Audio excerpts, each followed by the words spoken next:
Hello, it's the Irish Fun Runner. I'm gonna turn the light on here. It's a bit dark. Well, when I look up there, it doesn't look too dark, but the camera looks pretty dark. So today's topic is how people should. Well, it's kind of. I should probably stop saying today's topic is because it's kind of hard to describe it all in one word. But I think it's basically about people who go with certain guidelines and rules, but life's not always that simple. Okay, curl there. I want to get rid of that.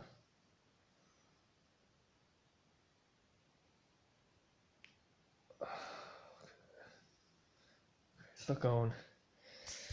Okay, but certain guidelines and rules. Ugh, keep sneezing today.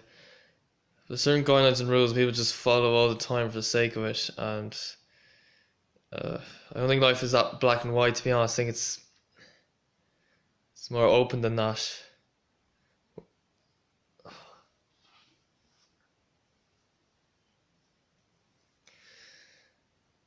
Yeah, it is. So, example would be people saying that you shouldn't eat for 2 hours for exercise, but I think that depends really. I think in some cases you could probably get away with an hour. Other cases you wouldn't. You'd have to wait for 3 hours. It sort of depends. You have to go by feel. Does it feel like the food you ate was digested properly? Are you okay to run, or I don't know. It's Oh, it's very wet outside. Anyway, it's hard to go by feel sometimes. Uh, and a lot of people have all these kind of general guidelines that are just totally fake. Like they might say, oh, if you have a cold, you can't exercise. You just need to sit down all day and just lie in bed. No, I think you can still train if you have a cold, but you probably won't be able to train at the same intensity. Okay, recovery runs. Recovery runs fine. So could slow you down a bit. Come on, like if you're doing 8 minute miles, I think even if you're sick, you can still manage that. It's no big deal.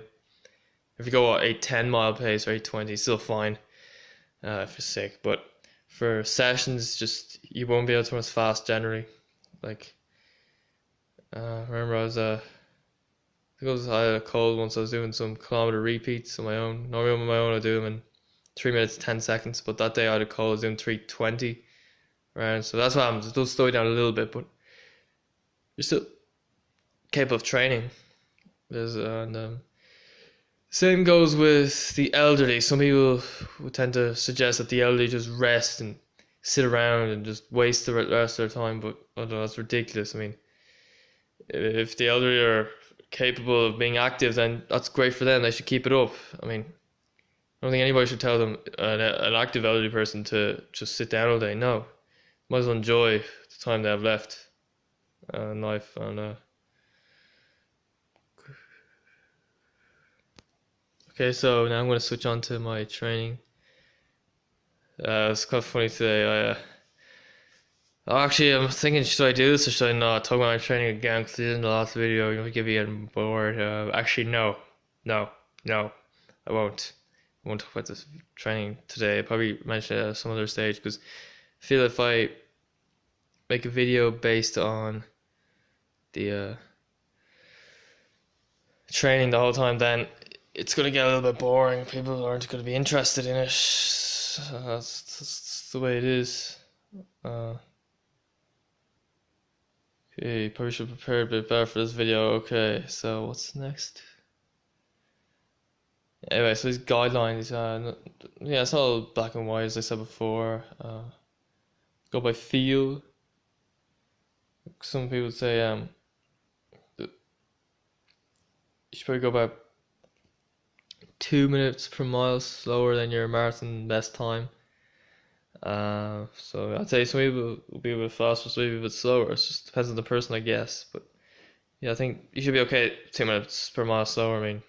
Like 2:11 marathon runner who's 5 minute mile pace. That's very high standard. They're doing 7 miles equivalent. I'd say I'll be fine. I don't think there's anything wrong with that. So And I've come up with another idea why I paused that video. Um, Sometimes you just have to see what works best for you. I mean, give an example. There's a guy called the Vegan Runner on YouTube. Saw a video, I think it was from 2 years ago, just before. So what happened was he got injured summer 2016. He missed months out. He got back. He got injured again. Back. Injured again. Back. Just keeps getting injured. And I was thinking. I saw a video. It said that he did, before he got injured, he used to do something like 9-minute miles. This is well, a few months before he got injured. One of his earlier videos, and he run a park run, 5K park run in 1640. He said, but he said, "Oh, I'm not taking it serious. I'm only doing 9-minute miles in the recovery runs." But 9-minute miles obviously worked for him. He managed to run every day for 2 years without getting injured, and I think that he took a break. I don't know. I might be wrong here. It's just something I think I've heard. I'm not sure if these facts are right.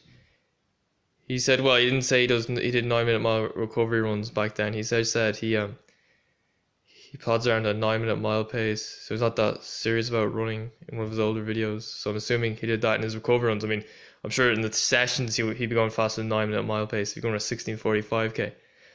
But that seemed to work for him. He ran 16:40, and I've been looking at some of his videos. He's done some, in the more recent ones, he's done some park runs, some time trials for 5k, and he hasn't gone under 18 minutes. And now I think he does that faster. Well, he does normally what I've heard from now. He starts off at 8-minute mile pace, works his way down to 6:50. So obviously, going faster in the recovery runs is slowing him down because he's spending more time out injured. And I've mentioned this so many times about the recovery runs and us. The recovery runs has found its way into this video now. But that's not the point. That's sometimes you just have to look back at things and think if you done better in the past than you're doing now, and you're kind of gone downhill, you probably have to ask, well, what have I done? Okay, if you can't find anything, a reason why you're going backwards, and you feel like you're doing everything the same, then that can be very frustrating. But if it's something like that, that's obvious, then you just have to think, okay, recovery runs are too stressful at that pace. You need to go a bit slower, get that recovery, train all year round, no injuries, and make more improvements. I think it's just about thinking about what works best for you. Because that can happen sometimes. Sometimes we do the right thing, we change things up, we do the wrong thing, but then we have to look back on that and say, why have I gone downhill? Oh, it's because I'm not doing the right thing now. I was doing the right thing before, so I have to go back to what I was doing before. If it ain't broke, don't fix it. It's an old motto. Okay, what to say now? Another piece of advice I give is to avoid fads in the leisure industry. If I mentioned this, I'm not sure, maybe I might have made videos about this before, but I don't think I have, not that I can think of. But anyway, one type of fad out there would be, trying to think now, what would it be?